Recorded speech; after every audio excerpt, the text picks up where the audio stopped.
Satu hal telah ku minta kepada Tuhan, itulah yang ku ingini. Satu hal telah ku minta kepada Tuhan, itulah yang ku ingini.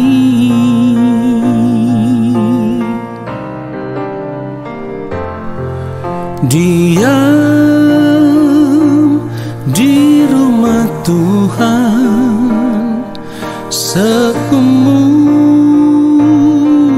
hidupku, menyaksikan kemurahan Tuhan dan menikmati bait-Nya.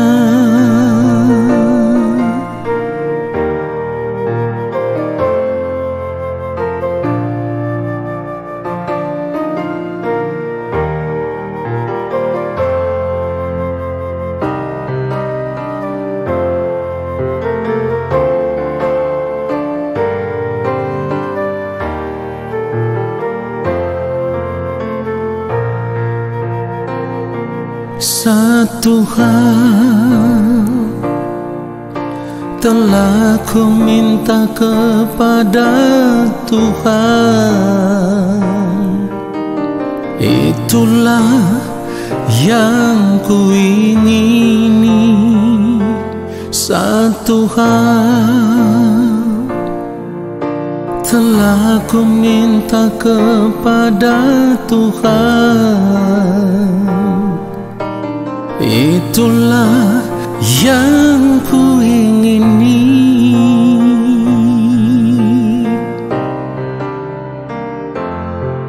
Diam di rumah Tuhan seumur hidupku, menyaksikan kemurahan Tuhan dan menikmati bait-Nya.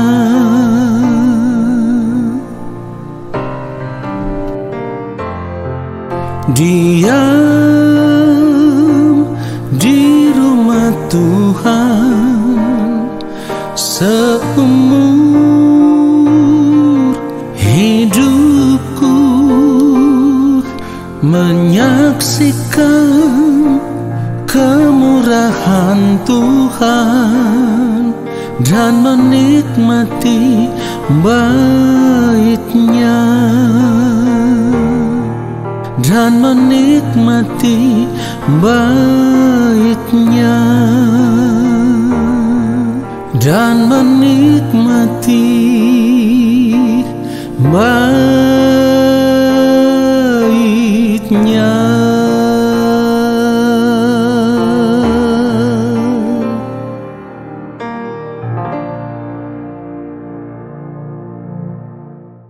Mari kita siapkan hati kita sebelum kita mendengarkan renungan ini.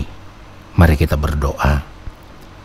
Yang mulia Allah Bapa kami yang ada di dalam kerajaan sorga, saat ini kami kembali mau duduk diam di kaki Bapa. Kami mau mendengarkan kebenaran firman-Mu. Bapa, berbicaralah bagi kami. Roh Kudus Tuhan akan menuntun kami, mengajarkan kami, mengurapi kami, supaya kami mengerti akan kebenaran firman Tuhan ini. Lalu kami mau hidup seturut firman-Mu ya Allah. Di dalam nama Tuhan Yesus Kristus, kami siapkan hati kami untuk kebenaran firman Tuhan ini. Haleluya. Amin. Saudara, sebagai orang percaya yang benar-benar percaya pada Tuhan Yesus Kristus, maka kita harus menyadari bahwa kita bukan dari dunia ini, ya. Kita harus menyadari kita bukan dari dunia ini. Kalau kita bukan dari dunia ini, Seharusnya kita tidak boleh lagi mengikatkan hati kita terhadap dunia ini dengan segala kesenangannya. Orang percaya yang menyadari bahwa ia bukan berasal dari dunia ini, sudah tidak lagi mengharapkan kesenangan dunia ini. Seharusnya seperti itu. Sebab ia tahu benar bahwa semua yang ada di dalam dunia ini hanyalah kesia-siaan. Kalau kita mau melihat kebenaran firman Tuhan Yohanes 17 ayat 15 dan ayat 16, ini tentang doa Tuhan Yesus, ya. Firman Tuhan katakan, "Aku tidak meminta supaya engkau mengambil mereka dari dunia, tetapi supaya engkau melindungi mereka daripada yang jahat." Ayat 16, "Mereka bukan dari dunia, sama seperti aku bukan dari dunia." Nah, saudara yang dikasihi oleh Tuhan Yesus Kristus, kalau di dalam doa Tuhan Yesus kepada Bapa di sorga, Tuhan Yesus memohon supaya Bapa melindungi kita dari yang jahat. Perhatikan itu. Tuhan Yesus memohon kepada Bapa supaya Bapa melindungi kita daripada yang jahat. Karena dunia ini semakin hari semakin jahat, ya. Hari-hari ini semakin jahat. Dan kejahatan itu terus bertambah-tambah setiap hari, saudaraku. Tetapi pada kenyataannya seringkali kita sendiri yang membawa diri kita untuk tinggal dalam kejahatan itu. Ini persoalannya. Tuhan Yesus berdoa supaya Bapa melindungi kita daripada yang jahat, tetapi kita yang menggiring diri kita sendiri, kita yang membawa diri kita sendiri untuk terlibat atau tinggal di dalam kejahatan itu. Bahkan dari cara hidup kita, kalau kita mau periksa dengan jujur, cara hidup kita yang terus serupa dengan dunia ini telah menunjukkan bahwa kita tetap hidup melukai hati Bapa. Kita hidup mengecewakan Bapa di sorga. Kita tetap hidup mendukakan hati Bapa di sorga. Perhatikan itu, saudaraku. Jadi kalau ada orang percaya yang masih tetap hidup dalam kejahatan setiap hari, dalam hal ini sama dengan masih tetap hidup di dalam dosa setiap hari, itu artinya mereka telah menentukan pilihannya, ya. Mereka telah menentukan pilihannya bahwa mereka lebih memilih dunia ini daripada memilih untuk pulang ke rumah Bapa di sorga. Dan satu hal yang harus kita sadari bahwa memilih dunia ini berarti di balik kematian nanti akan binasa di dalam api neraka. Dan penderitaan itu kekal, saudaraku. Penderitaan itu kekal. Saya berulang kali katakan, api neraka itu tidak pernah padam, ya. Tidak pernah berujung penderitaan itu. Nah, bagi orang percaya yang mau menyadari akan hal ini, tentu mereka akan mengambil keputusan untuk berubah, untuk bertobat, untuk meninggalkan cara hidup yang sama seperti dunia itu, saudaraku, dan tetap menjaga hidup supaya ada dalam kesucian, ada dalam kekudusan Allah, serta hidup hanya untuk melakukan kehendak Allah. Saudaraku, orang percaya yang mau berubah adalah orang-orang yang sadar benar bahwa dunia ini bukan rumahnya, ya. Dan orang-orang seperti ini akan selalu merindukan Tuhan dan kerajaannya lebih daripada apapun yang ada di dunia ini. Lebih dari apapun. Kalau kita tahu bahwa dunia ini hari-harinya semakin jahat, lalu kita tetap hidup di dalam kejahatan, tetap hidup di dalam dosa, kita menjadi orang yang paling bodoh, saudaraku. Efesus pasal yang kelima ayat 15, kalau kita baca sampai ayat 17, karena itu perhatikanlah dengan saksama bagaimana kamu hidup. Janganlah seperti orang bebal, tetapi seperti orang arif. Dan pergunakanlah waktu yang ada, karena hari-hari ini adalah jahat.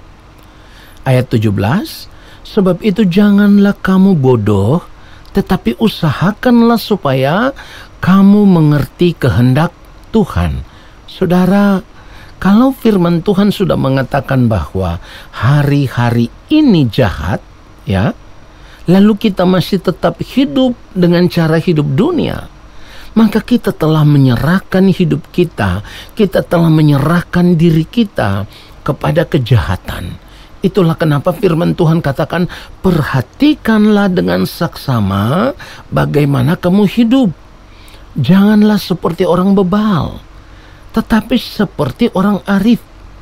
Dikatakan juga, janganlah kamu bodoh, ya, tetapi usahakanlah supaya kamu mengerti kehendak Tuhan. Nah, saudara, perhatikan baik, dari kebenaran firman Tuhan ini kita bisa mengerti bahwa Tuhan Yesus berjuang. Artinya Tuhan Yesus berdoa dan memohon kepada Bapa di sorga supaya Bapa di sorga melindungi kita dari kejahatan. Lalu, kalau ternyata kita sendiri terus memberi diri untuk hidup dalam kejahatan dunia ini, kita memberi diri untuk tetap hidup di dalam dosa, dan firman Tuhan katakan bahwa upah dosa adalah maut, maka pertanyaannya sekarang adalah, kalau nanti di balik kematian saudara tidak dikenal oleh Tuhan, siapa yang harus saudara salahkan? Saudaraku, itulah kenapa saya selalu ingatkan kepada saudara, yuk kita bertobat, yuk kita berubah sebelum terlambat, ya. Ini juga menjadi perjuangan saya. Saya berkata begini kepada saudara, saya juga berjuang untuk hal ini, saudaraku. Setiap hari saya berjuang supaya tidak berbuat dosa lagi dalam bentuk apapun. Kalau masih ada, ya, umpamanya ada perkataan yang salah, ayo berdoa minta ampun dari Tuhan. Jangan berbuat dosa lagi. Itulah kenapa saya selalu tekankan itu. Berubah, bertobat sebelum terlambat, ya. Sebab nanti kalau kita sudah berada di hadapan pengadilan Tuhan, saudaraku, maka segala sesuatu apapun itu yang kita lakukan selama kita berada di dunia ini tidak dapat kita sembunyikan di hadapan Tuhan, ya. Ingat baik, apa yang kita tabur itu yang akan kita tuai. Jadi kalau hidup di dunia ini kita sudah tahu hari-hari ini jahat, lalu kita terlibat di dalam kejahatan itu, maka yang akan kita tuai di dalam kekekalan nanti adalah kebinasaan kekal. Ingat firman Tuhan katakan begini, 1 Petrus 1 ayat 17, dan jika kamu menyebutnya Bapa, yaitu Dia yang tanpa memandang muka menghakimi semua orang menurut perbuatannya, maka hendaklah kamu hidup dalam ketakutan selama kamu menumpang di dunia ini. Jadi apapun keadaannya, kita harus berubah. Kita harus hidup benar-benar takut akan Tuhan sebelum kita berada di balik kematian dan penyesalan tidak bisa mengubah sesuatu. Tuhan Yesus memberkati kita semua. Haleluya. Amin. Saudara, mari kita angkat tangan di hadapan Allah Bapa di sorga dan kita akan menerima berkat-Nya. Bapa yang Maha Kudus, Allah yang Maha Mulia, terima kasih untuk kebenaran firman-Mu yang sudah menyadarkan kami. Saat ini kami semua mau mengangkat tangan di hadapan Bapa di sorga. Kami percaya Allah Bapa di sorga akan menurunkan tangan dan memberkati kami semua. Turunlah atas kehidupan kami segala berkat kasih karunia daripada Allah Bapa di sorga. Rahmat cinta kasih yang berlimpah-limpah dari Gembala Agung yang mulia Tuhan Yesus Kristus, di dalam persekutuan yang manis dengan Roh Allah yang kudus, menyertai langkah hidup kami dan memberkati kami sekarang dan sampai selama-lamanya. Amin.